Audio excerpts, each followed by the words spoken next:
Alright folks, greetings. It's about 60 degrees outside, and we're back here again with the infamous Chrysler PT Cruiser, and it has a failed inspection sticker because of the lower control arms on both sides, which is this piece here. Well, actually you can see the new one here that I've ordered.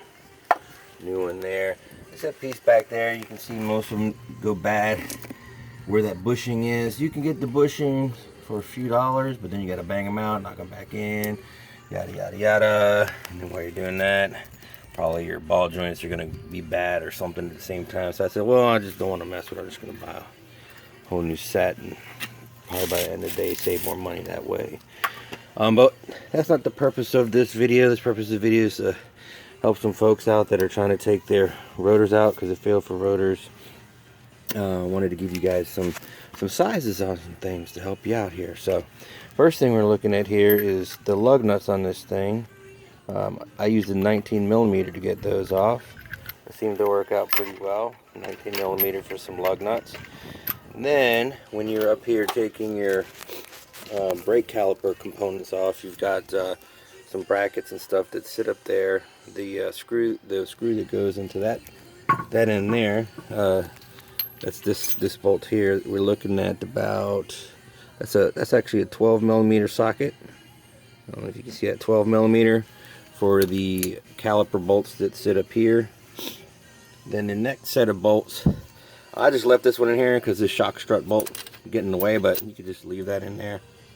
But that one is this a bigger bolt. That should be a size 18, I believe it is.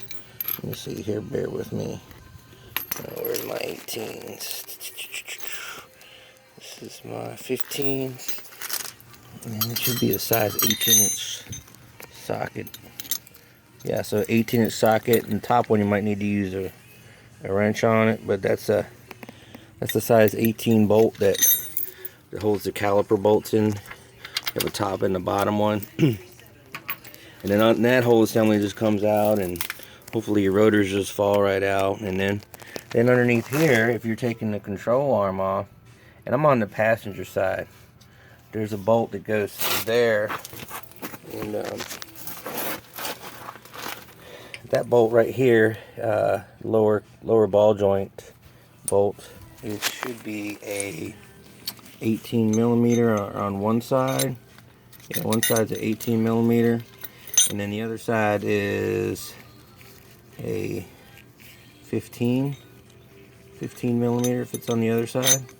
So what that is that goes in your lower ball joint, and it's actually you don't need like a lower ball joint separator. It's just there's a groove cut inside of that ball joint, and so the bolt just slides into that groove and fits right up in there.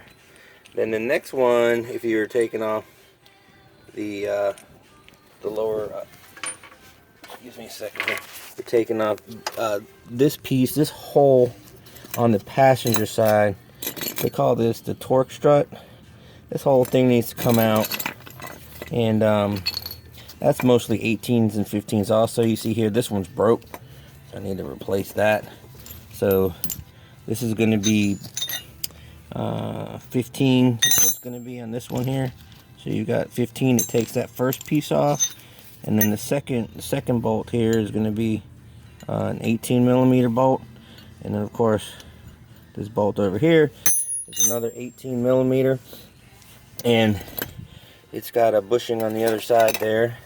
And what that does is you don't need a wrench for that side because it's got this tab piece here where the bolt goes into, so that keeps it from turning. And then another bolt that you have here is the front part, this bolt right here. Let's see if you can see that. You can barely see that. That is a what size is that one?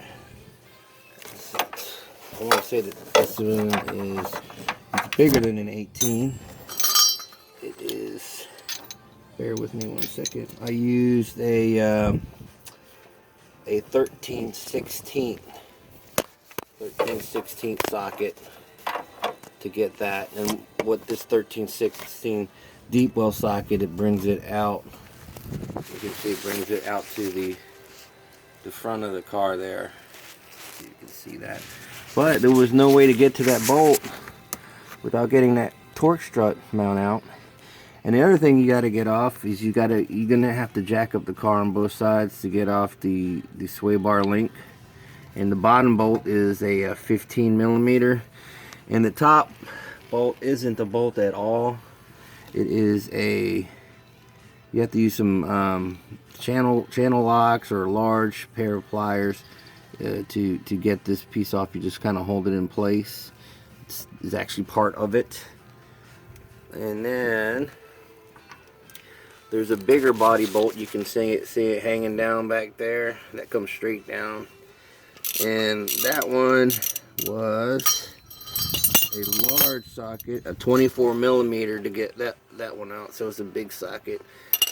That bolt is probably 6-7 inches long, so it's a long bolt to get out. But those are some of the sizes I figured I'd help you out with if you are replacing these parts that you won't have to be digging around figuring out what the sizes are. Again, you change these parts at your own risk, and you're responsible for all your actions. And remember, safety's first, so always use plenty of jack stands as well as chalk blocks in the back wheel, and keep your phone on in case you run into a situation. Have a good one.